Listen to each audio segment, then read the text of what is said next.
Hey, Jamaicans.com, how are you? I missed you guys. Wagwan. To the family watching all over the world, please don't be rude. Drop a comment. Check in. Let us know where you're watching from. It's your girl, Suzette Speaks, coming to you from, where are we? Sunrise? Tamarack? Yeah, Tamarack. Tamarack, Florida. If you've never heard, it's one of the close suburbs of Fort Lauderdale.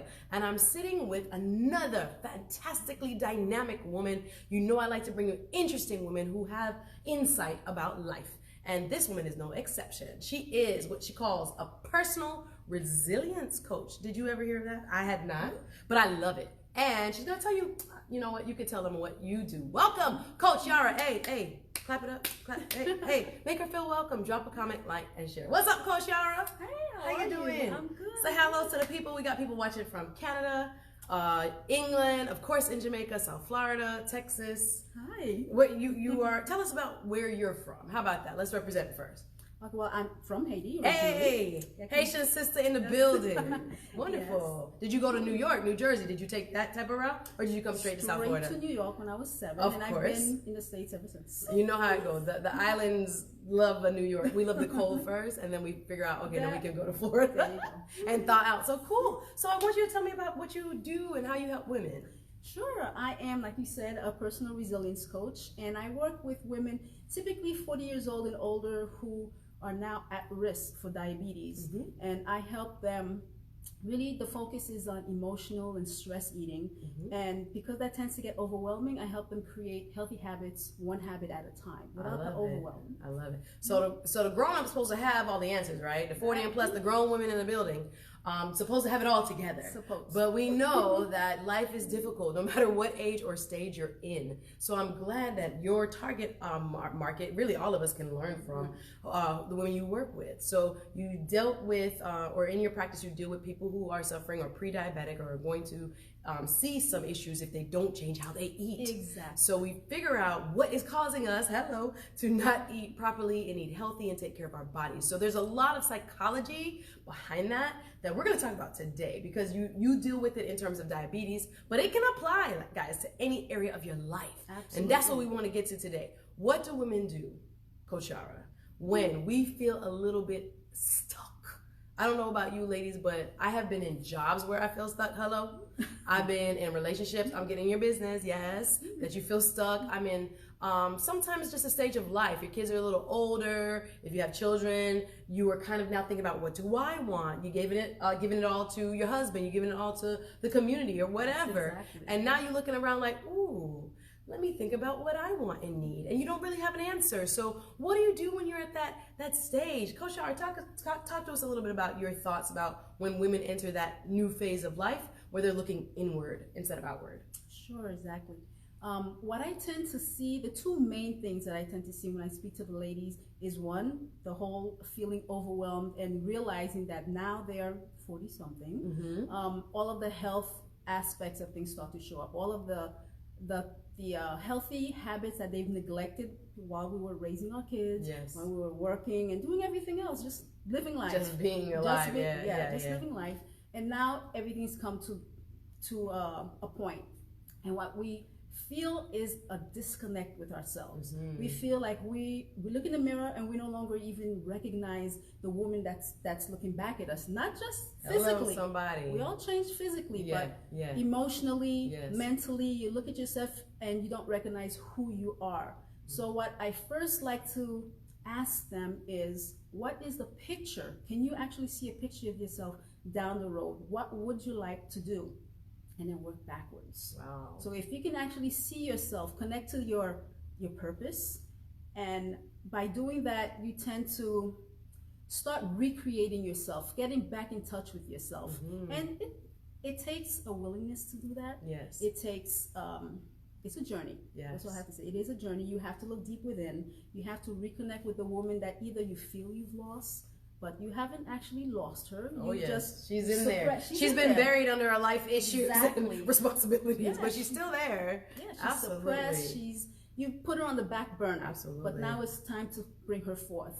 But isn't that true? Because women, I know, and please drop a comment. Ladies who are watching, if you can relate, please drop a comment and like and share. So I know, especially as women, we are givers.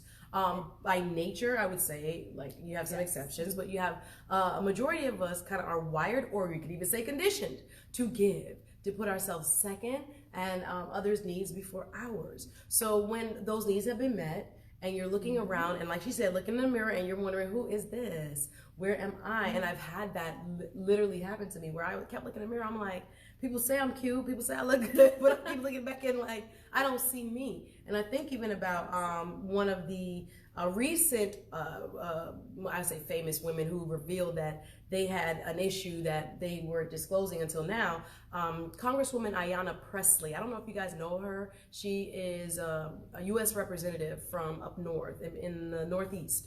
And she recently said, and there were two things that happened to her. When she started wearing long braids and long locks, she felt like she finally met herself. And I was like, wow. She was like, I finally looked back and saw someone in the mirror that I could relate to. Now, long story short, 5 years later, after she's been wearing these long, beautiful twists, she is suffering from alopecia. She's lost hair all over her body. And I thought, Lord, what an irony. You could find yourself, and that's just, again, just the physical, because I think then she stepped into leadership. She regained a certain amount of confidence to become like a community activist and now a congresswoman. But then when that exterior kind of changes again, now she's rocking the baldy, looking like a Wakandan warrior. And she said she had like gone through a whole phase of, I want to wear wigs, I'm ashamed, because I had become attached to that identity. Now I'm talking about hair, but for you it could be something else. It could be your mother identity. It can be the job title that you have. It can be your position in an organization, a la church, a la community organization. Yeah. Don't get voted off of the deacon board. You do not know what to do with your life. Yeah, I'm so happy. Go ahead, please. That you brought up identity. Yes. Because that's the main thing, trying to reconnect with, you have so many roles. We cover so many roles, and trying to fit the core of who we are, and then figuring out how to express it.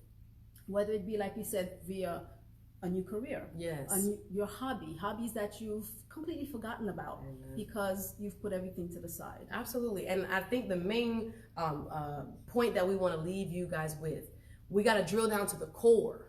Did she say that? Core. Absolutely. Right? So a lot of us, we get kind of distracted by money, distracted by family, pursuit of happiness, if you will. And we're neglecting, and it's not an incrimination. It's just an observation because I've done it. We're neglecting to look inside for the truths about what we believe about ourselves. You tend to believe, now kind of, it's getting a little deep. Go with me into the ocean a little bit. We're stepping out the shallow and we're going a little deeper. So think about how you have defined yourself throughout your life. Usually your parents help you define yourself initially. Then you go to school and your teachers tell you how to be a good girl or boy or student. Then you get into college, you have another set of expectations. If you went to college or if you went straight to work, you have another set of expectations. Then you create families in which roles are sometimes given to you, placed upon you out of necessity, but not that anything is wrong with those, because sometimes they are necessary for survival. But then when, and I do think everyone gets that itch, when the music stops, something huge happens. Sometimes it's a job loss. Sometimes it's a divorce. It can be whatever. Or sometimes you just stop you dead in your tracks. You looking at yourself like, what happened to me? And I think we got to always drill down to the core of who you are. Now, there's another set of women, I just want to address it. There are people that are going to do what you just described, which we would call reverse engineer. Think about who you want to be or what you want to accomplish, and then we can, either with help, spiritual help, guidance, like Coach Yara as a coach, go back in the steps of what it would take to get there. Now, what about those women who cannot identify purpose, who cannot identify their calling? There's a lot of women that say, I just want to help people, and I don't know what I want to do. And I get that all the time when I do my events and such. People are really confused about that. What do you do when you can't describe yet or can't articulate for yourself who that person at the core wants to be? A lot of times everyone has their God-given gifts, okay? And there are so many things that come to you naturally, or even you think back as when you were a child, what did you like? What caught your eye? What caught your interest? And put that in the framework of your beliefs now, not borrowed beliefs, not borrowed values that you've kind of picked up either culturally or, as you were saying, from other people, depending on the role that you had to fit in at that particular time. But you remember what you enjoyed as a child, if you can go that far back, and what comes to you naturally. And the pieces slowly but surely start to fit together. So I love it.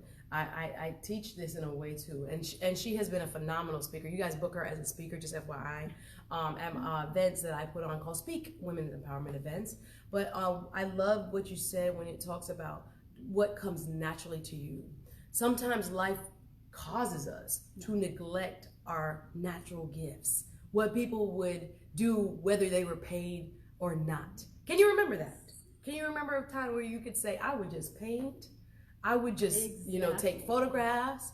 I love baking. I know it's out of rum cake season, but I know about that black cake. And some women, when you get that cake, you just like, dang, sis, you want to sell this or what? You think about those pure joy moments. We forget about those because we're so focused on other people's joys. Exactly. And we got to think back, whether you can think all the way back to childhood or even more recently, where I would be if I had no obligation and no one could pay me enough money to do it. What would I do? I can tell you what I would do. I would help people discover themselves.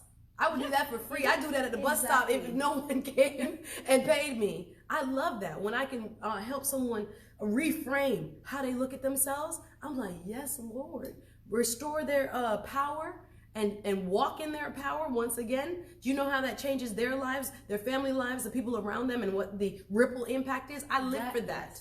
So whether you have something as specific as that or broader, think back, write, journal. Make sure you're looking into what it is that would make your heart sing regardless of your circumstances. Go ahead, Coach. Exactly. Yeah. What makes your heart? I couldn't have said it better.